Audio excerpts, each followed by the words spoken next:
दोस्तों नमस्कार, ये है मार्गदर्शन फॉर सिविल सर्विसेज। मैं अनुराग चौधरी। दोस्तों घटना चक्र सामान्य अध्ययन पूर्वावलोकन श्रृंखला के अंतर्गत इस वीडियो में प्रस्तुत है भारतीय राज्य व्यवस्था एवं शासन से संबंधित महत्वपूर्ण प्रश्न जो आपके आगामी परीक्षाओं जैसे यूपीपीसीएस प्रारंभिक परीक्षा, आरओ यानी समीक्षा अधिकारी, सहायक समीक्षा अधिकारी, लोअर पीसीएस के साथ अन्य राज्य लोक सेवा आयोगों जैसे उत्तराखंड, बिहार, राजस्थान, छत्तीसगढ़ और एमपीपीसीएस द्वारा आयोजित परीक्षाओं के लिए बहुत ही उपयोगी है। तो आइए शुरू करते हैं आज का वीडियो। भारतीय राज्य व्यवस्था एवं शासन के अंतर्गत वित्त आयोग से संबंधित महत्वपूर्ण प्रश्नों पर आने से पहले आइए वित्त आयोग के बारे में जान लेते हैं। दोस्तों संविधान का अनुच्छेद 280 राष्ट्रपति द्वारा प्रत्येक 5 वर्ष के अंतराल पर या आवश्यकता अनुसार उसके पहले एक वित्त आयोग के गठन का प्रावधान करता है। तो याद रखिएगा, संविधान का अनुच्छेद 280 वित्त आयोग से संबंधित है और इसका मुख्य कार्य क्या है तो जान लीजिए। वित्त आयोग का मुख्य कार्य संघ और राज्यों के बीच करों और शुद्ध आगमों के वितरण के बारे में और राज्यों के बीच ऐसे आगमों के भाग के आवंटन के तरीके के संबंध में राष्ट्रपति को सिफारिश प्रस्तुत करना है। दोस्तों वित्त आयोग भारत की संचित निधि यानी समेकित निधि से राज्यों के राजस्व में सहायता अनुदानों को शासित करने वाले सिद्धांतों की अनुशंसा करता है और ये राज्य के वित्त आयोग की सिफारिशों के आधार पर राज्य की पंचायतों और नगर पालिकाओं के संसाधनों की आपूर्ति के लिए राज्य की संचित निधि के संवर्धन के लिए आवश्यक उपाय भी राष्ट्रपति को अनुशंसित करता है। संविधान के अनुच्छेद 280(1) के तहत वित्त आयोग राष्ट्रपति द्वारा नियुक्त किए जाने वाले एक अध्यक्ष और 4 अन्य सदस्यों से मिलकर बनता है। तो याद रखिएगा दोस्तों, अनुच्छेद 280 के तहत राष्ट्रपति प्रत्येक 5 वर्ष के अंतराल पर वित्त आयोग का गठन करते हैं और दोस्तों वित्त आयोग जो है राष्ट्रपति द्वारा नियुक्त किए जाने वाले एक अध्यक्ष और 4 अन्य सदस्यों से मिलकर बनता है। यानी वित्त आयोग में एक अध्यक्ष होता है और 4 अन्य सदस्य होते हैं। पहले वित्त आयोग का गठन केसी नियोगी की अध्यक्षता में 22 नवंबर 1951 को किया गया था। 14वें वित्त आयोग के अध्यक्ष वाई रेड्डी थे और 15वें वित्त आयोग का गठन एन.के. सिंह की अध्यक्षता में किया गया है। तो आइए प्रश्नों पर आते हैं। पहला प्रश्न है दोस्तों, सामान्य रूप से भारत में प्रति 5 वर्ष बाद वित्त आयोग की नियुक्ति की जाती है। ऑप्शन देखिए, राज्यों की वित्तीय स्थिति निर्धारित करने के लिए, केंद्रीय सरकार की वित्तीय स्थिति निर्धारित करने के लिए, केंद्रीय सरकार के वित्तीय संसाधन निर्धारित करने के लिए, या फिर केंद्रीय अनुदान और संघ के राजस्व में राज्यों का अंश निर्धारित करने के लिए। तो सही उत्तर ऑप्शन डी हो जाएगा। दोस्तों सामान्य रूप से भारत में प्रति 5 वर्ष के बाद वित्त आयोग की नियुक्ति केंद्रीय अनुदान और संघ के राजस्व में राज्यों का अंश या हिस्सा निर्धारित करने के लिए किया जाता है। आप जान लीजिए, संविधान के अनुच्छेद 280 के तहत प्रत्येक 5 वर्ष के अंतराल पर राष्ट्रपति द्वारा एक वित्त आयोग का गठन किया जाता है। यह एक संवैधानिक संस्था है। इसके अध्यक्ष और सदस्यों की नियुक्ति राष्ट्रपति के द्वारा की जाती है। इसका मुख्य कार्य संघ और राज्यों के बीच करों के शुद्ध आगम यानी नेट प्रोसीड्स के वितरण के बारे में और राज्यों के बीच ऐसे आगमों के आवंटन के तरीके के संबंध में राष्ट्रपति को सिफारिश प्रस्तुत करना है। वित्त आयोग द्वारा की गई सिफारिशें प्रकृति में सलाहकारी होती हैं और वित्त आयोग भारत की समेकित निधि यानी संचित निधि से राज्यों के राजस्व में सहायता अनुदानों को शासित करने वाले सिद्धांतों की अनुशंसा करता है। और आप जान लीजिए, प्रथम वित्त आयोग का गठन केसी नियोगी की अध्यक्षता में 22 नवंबर 1951 को हुआ था। अगले प्रश्न पर आते हैं। निम्नलिखित में से कौन सा अनुच्छेद भारत के राष्ट्रपति द्वारा वित्त आयोग की नियुक्ति से संबंधित है? तो सही उत्तर अनुच्छेद 280 ऑप्शन सी सही उत्तर हो जाएगा। अगला प्रश्न है दोस्तों, भारत के वित्त आयोग के संबंध में निम्नलिखित कथनों पर विचार कीजिए। पहला कथन है कि वित्त आयोग एक सांविधिक निकाय है। दूसरा है कि संविधान के अनुच्छेद 280 के तहत वित्त आयोग स्थापित किया जाता है। और तीसरा है वित्त आयोग द्वारा की गई सिफारिशें प्रकृति में केवल सलाहकारी होती हैं। और पहला वित्त आयोग 1951 में गठित किया गया था। तो आप जानते हैं दोस्तों, वित्त आयोग एक सांविधिक निकाय नहीं बल्कि एक संवैधानिक संस्था है। संविधान के अनुच्छेद 280 के तहत वित्त आयोग गठित किया गया था, बिल्कुल सही। और वित्त आयोग द्वारा की गई सिफारिशें प्रकृति में केवल सलाहकारी हैं, ये सही है। पहला वित्त आयोग 1951 में स्थापित किया गया था या गठित किया गया था। तो केवल 2 और 3 आपके सही हैं, केवल 2 और 3, ऑप्शन सी सही उत्तर है। अगला प्रश्न है दोस्तों, निम्नलिखित में से किस अनुच्छेद के अंतर्गत वित्त आयोग के गठन का प्रावधान किया गया है? तो आप जानते हैं, अनुच्छेद 280 के तहत। अगला प्रश्न है, निम्न में से किस एक की सिफारिशों के आधार पर संघ और राज्यों के बीच वित्तीय वितरण होता है? यानी संघ और राज्यों के बीच जो संसाधनों का वितरण होता है, करों और आगमों का वितरण होता है, वो किस की सिफारिश पर होता है? तो उत्तर है वित्त आयोग, ऑप्शन ए आपका सही उत्तर है। अगला प्रश्न है दोस्तों, केंद्र और राज्यों के मध्य वित्त का विभाजन निम्न में से किसकी संस्तुतियों के आधार पर होता है? तो आप जानते हैं, वित्त आयोग की संस्तुतियों के आधार पर या वित्त आयोग की सिफारिशों के आधार पर केंद्र और राज्यों के मध्य वित्त का विभाजन होता है।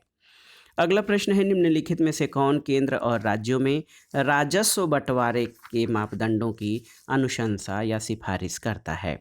तो सही उत्तर है वित्त आयोग। दोस्तों, केंद्र और राज्यों के बीच राजस्व बंटवारे के लिए मापदंड और उनके अंशों की अनुशंसा वित्त आयोग के द्वारा की जाती है।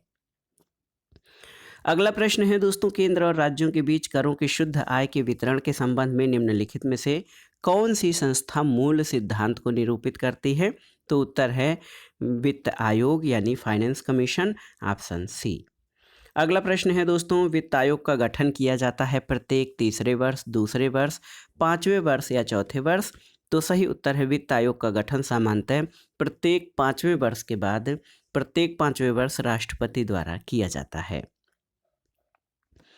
अगला प्रश्न है दोस्तों, वित्त आयोग का गठन किया जाता है कितनी अवधि के लिए? 4 वर्ष, 5 वर्ष, 7 वर्ष या 10 वर्ष? तो सही उत्तर है 5 वर्ष की अवधि के लिए वित्त आयोग का गठन किया जाता है। अगला प्रश्न कथन और कारण से संबंधित है। यहाँ पर देखिए, कथन है, आपका कथन दिया गया है कि वित्त आयोग के अध्यक्ष और सदस्यों की योग्यताओं का निर्धारण भारत का राष्ट्रपति करता है, ये गलत है। और दूसरा है कि अध्यक्ष और सदस्यों की नियुक्ति भारत के राष्ट्रपति द्वारा होती है, तो ये आपका सही है। इसमें देखिए, आप जानते हैं दोस्तों, संविधान के अनुच्छेद 282 के अनुसार संसद विधि द्वारा उन अर्हताओं यानी क्वालिफिकेशन का जो वित्त आयोग के सदस्यों के रूप में नियुक्ति के लिए अपेक्षित होंगी और उस रीति का जिससे उनका चयन किया जाएगा अवधारण करती है। वित्त आयोग का गठन जो है राष्ट्रपति करते हैं, लेकिन उनके अध्यक्ष और सदस्यों की योग्यताओं का जो निर्धारण है वो संसद विधि के द्वारा करती है। तो ए गलत, आर सही है। ए गलत, आर सही, ऑप्शन डी आपका सही उत्तर हो जाएगा। आप जान लीजिए कि संविधान के अनुच्छेद 282 के अनुसार संसद विधि द्वारा उन अर्हताओं का जो वित्त आयोग के सदस्यों के रूप में नियुक्ति के लिए अपेक्षित होंगी और उस रीति का जिससे उनका चयन किया जाएगा अवधारण कर सकेंगी। संसद द्वारा बनाए गए वित्त आयोग अधिनियम 1951 में वित्त आयोग के अध्यक्ष और सदस्यों की योग्यताओं, नियुक्ति, कार्यकाल, अर्हता, वेतन आदि शक्तियों को परिभाषित किया गया है। कथन असत्य हो जाएगा। और संविधान के अनुच्छेद 280 के तहत वित्त आयोग के अध्यक्ष और सदस्यों की नियुक्ति राष्ट्रपति के द्वारा की जाएगी, सही है। अगला प्रश्न है दोस्तों, वित्त आयोग के संबंध में कौन से आपके सही हैं, आपको बताना है। बहुत ही महत्वपूर्ण प्रश्न है। आयोग में कुल 5 सदस्य होते हैं, तो इसमें आपको बताना है कौन से सही हैं। आयोग में कुल 5 सदस्य होते हैं, बिल्कुल। आयोग में कम से कम एक सदस्य हाई कोर्ट या सुप्रीम कोर्ट का जज होना चाहिए, सही नहीं है। आयोग का अध्यक्ष पुनः नियुक्त नहीं किया जा सकता, ये भी सही नहीं है। आयोग के प्रथम अध्यक्ष के संथानम थे, ये भी सही नहीं है। तो केवल और केवल एक होगा, ऑप्शन डी सही उत्तर हो जाएगा। आप देख लीजिए, भारतीय संविधान के अनुच्छेद 280 के तहत वित्त आयोग के में एक अध्यक्ष और 4 सदस्य यानी कुल 5 सदस्य होते हैं। अनुच्छेद 282 के अनुसरण में संसद द्वारा बनाए गए वित्त आयोग अधिनियम 1951 में वित्त आयोग के अध्यक्ष और सदस्यों के लिए जो अर्हताएं हैं उनका निर्धारण है। और इस अधिनियम की धारा 3 के अनुसार वित्त आयोग के अध्यक्ष का चयन उन व्यक्तियों में से किया जाएगा जिनको कि लोक कार्यों में अनुभव प्राप्त है, और 4 अन्य सदस्यों का चयन उन व्यक्तियों में से किया जाता है जो उच्च न्यायालय के न्यायाधीश हैं या रह चुके हैं या नियुक्त किए जाने के लिए योग्य अर्हित हों, सरकार के वित्त और लेखों का विशेष ज्ञान रखते हों, वित्त मामलों और प्रशासन का व्यापक अनुभव रखते हों, अर्थशास्त्र का विशेष ज्ञान रखते हों। इसलिए आवश्यक नहीं है कि आयोग का कम से कम एक सदस्य उच्च न्यायालय या सर्वोच्च न्यायालय का न्यायाधीश हो, और इसी अधिनियम की धारा 6 के अनुसार आयोग के अध्यक्ष और सदस्यों को पुनः नियुक्त किया जा सकता है, और वित्त आयोग के प्रथम अध्यक्ष संथानम नहीं बल्कि केसी नियोगी थे। अगला प्रश्न है दोस्तों, देखिए महत्वपूर्ण प्रश्न है, निम्नलिखित कथनों पर विचार कीजिए। यहाँ पर 4 कथन दिए गए हैं, इनमें आपको बताना है कि कौन से कथन सही हैं। वित्त आयोग के कार्य हैं भारत की संचित निधि से धन निकालने की अनुमति देना, ये गलत है। प्राप्त करों के भागों को राज्यों के बीच बांटना, बिल्कुल सही है। सहायता अनुदान के लिए राज्यों के आवेदनों पर विचार, बिल्कुल सही है। और संघ सरकार तथा राज्य सरकारें बजट के प्रावधानों के अनुसार करों की उगाही कर रही हैं नहीं, इसकी देखरेख करना और उस पर रिपोर्ट देना, ये भी गलत है। तो सही 2 और 3 है, वित्त आयोग के कार्यों से संबंधित। ऑप्शन बी आपका सही उत्तर हो जाएगा। दोस्तों, संविधान के अनुच्छेद 280(3) के अनुसार वित्त आयोग के कार्य केंद्र और राज्यों के राजस्व वितरण और राज्यों के बीच उसके आवंटन के लिए मानदंडों की अनुशंसा करना, संघ द्वारा राज्यों को दिए जाने वाले सहायता अनुदानों के संबंध में सिद्धांत निश्चित करना, राज्यों के वित्त आयोगों द्वारा दी गई सिफारिशों के आधार पर स्थानीय निकायों के विकास के लिए राज्य की निधि में वृद्धि के लिए आवश्यक उपाय सुझाना, कोई अन्य विषय जिसके बारे में राष्ट्रपति आयोग से सिफारिश करेगा। और आप जान लीजिए, भारत की संचित निधि से धन निकालने की अनुमति देना संसद का कार्य है, वित्त आयोग का नहीं। संघ सरकार तथा राज्य सरकारें बजट के प्रावधानों के अनुसार करों की उगाही कर रही हैं नहीं, इसकी देखरेख करना वित्त मंत्रालय का कार्य है, वित्त आयोग का नहीं। अगला प्रश्न है दोस्तों, वित्त आयोग का मुख्य कार्य क्या है? तो केंद्रीय करों में राज्यों के भाग और केंद्र द्वारा राज्यों के लिए दी जाने वाली वित्तीय सहायता के सिद्धांत निर्धारित करना, ये वित्त आयोग का कार्य है। वित्त आयोग राष्ट्रपति की संस्तुति भेजने में मुख्य रूप से संबंधित है। तो यहाँ पर देखिए, राज्यों को दिए जाने वाले अनुदान से सिद्धांत और राज्यों और केंद्र के बीच करों के बंटवारे। तो ए और बी दोनों सही हो जाएगा, ऑप्शन डी सही उत्तर है। दोस्तों, वित्त आयोग राष्ट्रपति को राज्यों को दिए जाने वाले अनुदान के सिद्धांत और राज्यों के और केंद्र के बीच करों के बंटवारे से संबंधित संस्तुति भेजने के लिए जो है उत्तरदायी या संबंधित है। अगला प्रश्न है दोस्तों, भारत के वित्त आयोग के संबंध में निम्नलिखित में से कौन सा एक कथन सही है? तो सही कथन है, आप देखिए इसमें से 3 कथन दिए गए हैं। यह अवसंरचना विकास के लिए विदेशी पूंजी अंतर्वाह को प्रोत्साहित करता है, गलत है। ये सार्वजनिक क्षेत्र के प्रतिष्ठानों में समुचित वित्त वितरण को सुगम बनाता है, गलत है। ये वित्तीय प्रशासन में पारदर्शिता सुनिश्चित करता है, ये भी गलत है। तो ए बी सी कथनों में कोई भी सही नहीं है, बिल्कुल ऑप्शन डी सही उत्तर हो जाएगा। दोस्तों, संविधान के अनुच्छेद 280(3) के तहत भारत का वित्त आयोग जो कार्य करता है वो संघ और राज्यों के बीच करों का बंटवारा करता है। अनुच्छेद 275 के तहत भारत की संचित निधि में से राज्यों के राजस्व में सहायता अनुदान, राज्य वित्त आयोगों की सिफारिशों के आधार पर राज्यों में स्थानीय निकायों के संसाधनों की अनुपूर्ति के लिए राज्य की संचित निधि के संवर्धन के लिए उपाय, और सुदृढ़ वित्त के हित में अन्य कोई विषय जो राष्ट्रपति आयोग को निर्दिष्ट करे, ये सभी कार्य करता है। अगला प्रश्न है, भारत में संघीय वित्त आयोग संबंध रखता है किससे? तो उत्तर है राज्यों और केंद्रों के बीच वित्त के बंटवारे से। अगला प्रश्न है, केंद्र और राज्यों के मध्य वित्त का बंटवारा किसकी सिफारिश के आधार पर होता है? तो आप जानते हैं वित्त आयोग की। और 12वें वित्त आयोग के अध्यक्ष कौन थे? तो सही उत्तर है 12वें वित्त आयोग के अध्यक्ष डॉक्टर सी रंगराजन थे।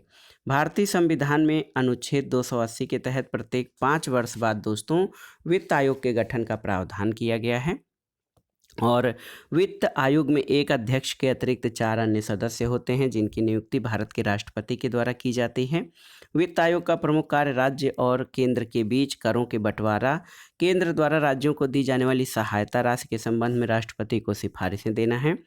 अनुच्छेद 281 के तहत राष्ट्रपति इन सिफारिशों को उन पर की गई कार्रवाइयों के स्पष्टीकारक ज्ञापन सहित संसद के प्रत्येक सदन के पटल पर रखवाता है।